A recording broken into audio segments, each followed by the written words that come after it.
Radhe Radhe everyone, my Pacific wall में आप सभी का स्वागत है। फ्रेंड्स, आज की वीडियो में मैं आपको धरती माता की कहानी सुनाऊंगी। धरती माता की कहानी का नियम हमें किस तरह से लेना है और इस कहानी का उद्यापन कैसे करना है, इसका वीडियो पहले चैनल पर आ चुका है, आप देख सकते हैं। लिंक आपको डिस्क्रिप्शन बॉक्स में मिल जाएगा। और देखिए, धरती माता की कहानी का जो नियम है वो सकरात से लिया जाता है। एक सकरात से नियम लेकर अगली सकरात तक रोजाना हमें 1 साल तक ये कहानी सुननी होती है। तो देखिए, जिस दिन हम कहानी शुरू करते हैं उस दिन तो हमें 4 कटोरी दान करनी होती है। एक कटोरी में हमें मूंग लेना होता है, एक कटोरी में हमें रेवड़ी या तिल ले सकते हैं, एक कटोरी में मूंगफली लेनी होती है और एक में चावल लेना होता है। इन सब के बारे में डिटेल में मैंने वीडियो में बताया है, आप वो देख सकते हैं। इसके बाद देखिए, हमें कहानी सुननी होती है। रोजाना हम कहानी कैसे सुनेंगे? हम 1 लोटा जल ले लेंगे और हाथ में दूब के तार ले लेंगे, यानी कि दुर्वा घास जो होती है ये हाथ में लेके हमें ये कहानी सुननी है।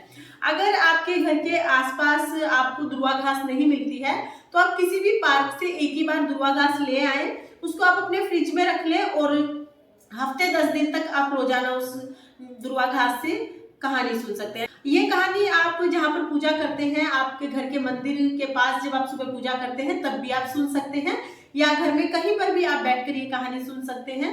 धरती माता की कहानी सुनने के लिए हमें जमीन पर ही बैठना होता है। देखिए, आप जमीन पर आसन बिछा लें और जमीन पर बैठ जाएं। अगर आप जमीन पर बैठने में असमर्थ हैं तो फिर आप मुड्ढा ले सकते हैं या पटड़ा वगैरह ले सकते हैं। इसके बाद हमें कहानी शुरू करनी है।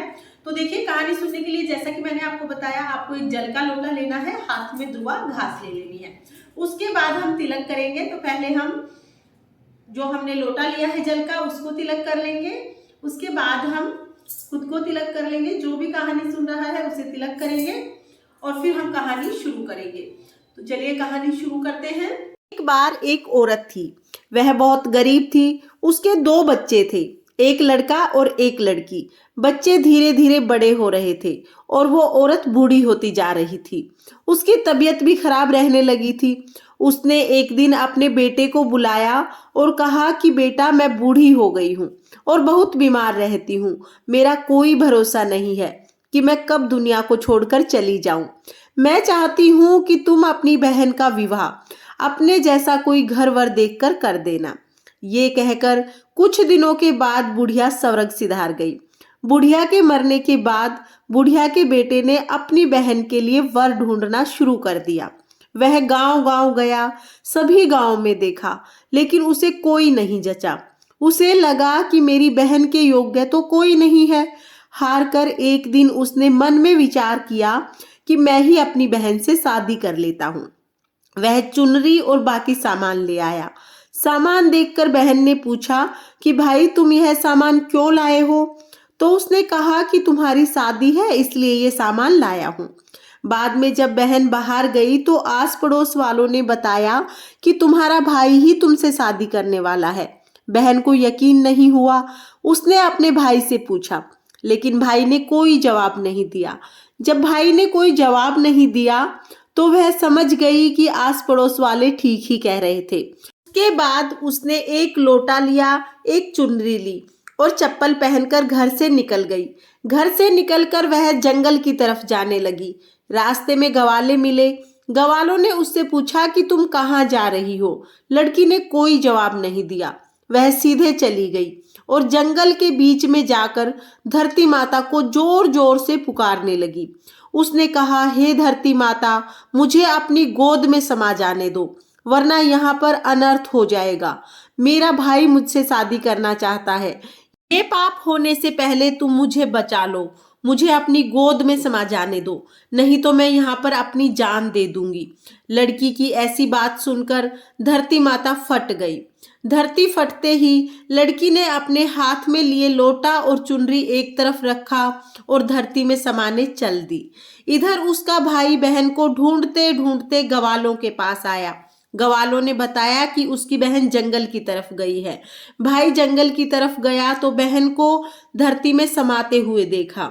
उसने अपनी बहन को देखकर जल्दी से बहन को पकड़ने की कोशिश की और बहन के बाल उसके हाथ आ गए। बहन के बालों को पकड़कर वो जोर जोर से रोने लगा। उसने कहा, बहन, तुम सत की थी, तुम धर्म की थी, धर्म की रक्षा के लिए तुमने इतना बड़ा फैसला ले लिया।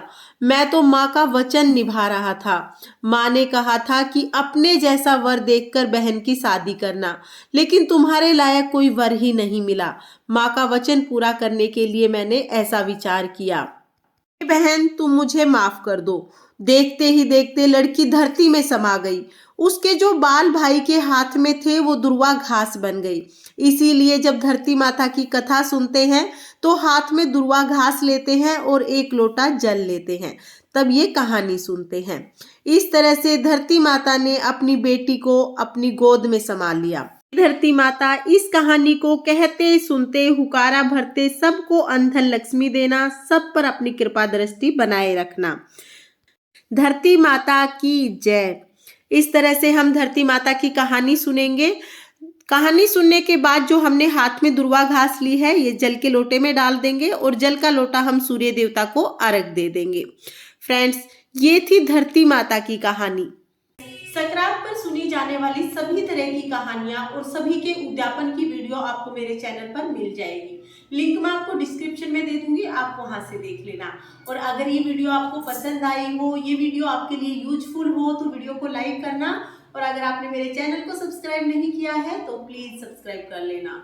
देखने के लिए बहुत बहुत धन्यवाद। जय धरती माता।